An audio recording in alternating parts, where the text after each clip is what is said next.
अगर मैं आपसे कहूं कि आपकी जिंदगी की सबसे बड़ी समस्या आपके पास पैसे की कमी नहीं है, समय की कमी नहीं है, बल्कि आपके मन का शोर है, तो शायद आप मुझसे सहमत ना हो। लेकिन एक ऐसा व्यक्ति था जिसने ये बात समझने के लिए अपनी आरामदायक जिंदगी छोड़ दी। उसने महंगे कपड़े छोड़े, सोशल मीडिया छोड़ा और एक मठ में जाकर साधु की तरह रहना शुरू किया। वर्षों बाद जब वह वापस लौटा तो उसके पास करोड़ों रुपए नहीं थे, लेकिन उसके पास कुछ ऐसा था जिसे पैसे से खरीदा नहीं जा सकता। एक अलग नजरिया। आज हम उसी नजरिए की बात करेंगे। इस किताब का पहला बड़ा विचार है कि हम में से ज्यादातर लोग अपनी जिंदगी खुद नहीं जीते। बचपन से हमें बताया जाता है कि अच्छा करियर बनाओ, पैसा कमाओ, लोग क्या सोचेंगे उसका ध्यान रखो, सफल दिखो। धीरे धीरे हम अपनी इच्छाओं और समाज की अपेक्षाओं में फर्क करना भूल जाते हैं। जरा सोचिए, अगर आज दुनिया में कोई आपको जज ही ना करे, कोई सोशल मीडिया ना हो, कोई तुलना ना हो, तो क्या आप वही जिंदगी चुनेंगे जो आज जी रहे हैं? अगर जवाब नहीं है, तो शायद आप अपनी नहीं, किसी और की जिंदगी जी रहे हैं। किताब हमें एक सरल बात समझाती है। अपने मन को पहचानो। हर विचार सच नहीं होता। मन कभी डर पैदा करता है, कभी लालच, कभी तुलना। अगर हम हर विचार के पीछे भागेंगे तो कभी शांति नहीं मिलेगी। इसलिए पहला अभ्यास है अपने विचारों को देखना, उनसे तुरंत जुड़ जाना नहीं। दूसरी बड़ी सीख है, उद्देश्य और जुनून एक जैसी चीजें नहीं हैं। जुनून बदल सकता है। आज आपको एक काम पसंद है, कल दूसरा, लेकिन उद्देश्य अक्सर दूसरों के जीवन में कुछ अच्छा जोड़ने से जुड़ा होता है।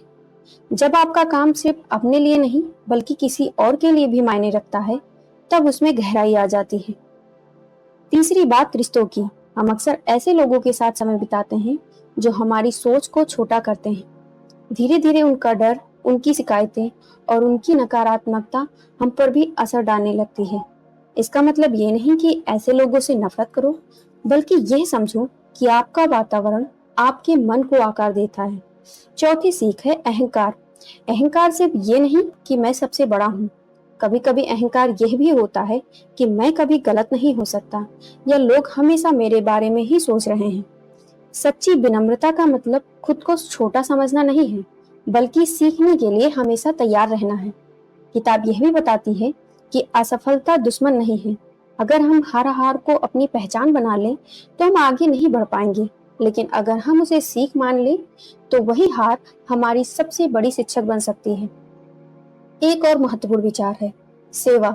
जब इंसान सिर्फ अपने बारे में सोचता है तो उसकी समस्याएं बड़ी लगने लगती हैं, लेकिन जब वह किसी और की मदद करता है तो उसका दृष्टिकोण बदलने लगता है।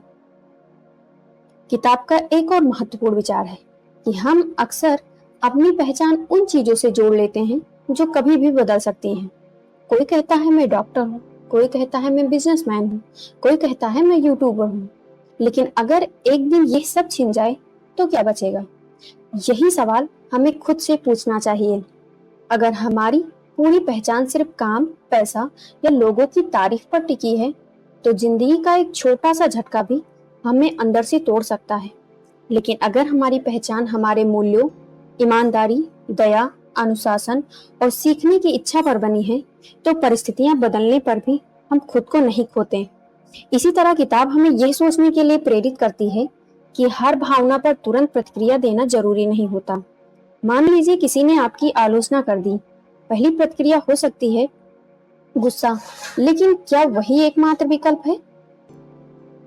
अगर हम कुछ पल रुक कर सोचें कि क्या इस आलोचना में कोई सच्चाई है, तो वही घटना हमें बेहतर इंसान भी बना सकती है। यहीं से भावनात्मक परिपक्वता शुरू होती है। एक और गहरी बात यह है कि हमारा मन अक्सर दो दिशाओं में भटकता रहता है, या तो बीते हुए कल में और या आने वाले कल में। हम सोचते रहते हैं काश ऐसा ना हुआ होता, या अगर भविष्य में ऐसा हो गया तो। लेकिन जीवन हमेशा परिवर्तन में ही घटता है।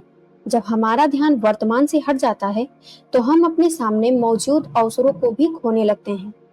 इसलिए ध्यान और एकाग्रता सिर्फ आध्यात्मिक अभ्यास नहीं है, बल्कि रोजमर्रा के जीवन की उपयोगी आदतें भी हैं। किताब यह भी याद दिलाती है कि सफलता और खुशी हमेशा एक जैसी चीज नहीं होती। कई लोग सफल दिखते हैं लेकिन भीतर से बेचैन रहते हैं। कई लोग बहुत साधारण जीवन जीते हैं लेकिन उनके भीतर गहरी शांति होती है। इसलिए सफलता का मतलब सिर्फ ये नहीं होना चाहिए कि दुनिया आपको कितना पहचानती है, यह भी होना चाहिए कि रात को सोते समय आपका मन कितना शांत है। आखिर में सबसे महत्वपूर्ण सवाल यही है, क्या हम अपनी जिंदगी को सिर्फ हासिल करने की दौड़ बना रहे हैं या उसे समझने की यात्रा बना रहे हैं? क्योंकि जो व्यक्ति सिर्फ बाहर की दुनिया जीतना चाहता है, वह कभी कभी अपने भीतर की दुनिया हार जाता है। लेकिन जो अपने मन को समझ लेता है, उसके लिए हर चुनौती एक शिक्षक बन जाती है। और शायद यही इस किताब की सबसे मूल्यवान सीख है। दुनिया को जीतने से पहले अपने मन को समझना सीखो।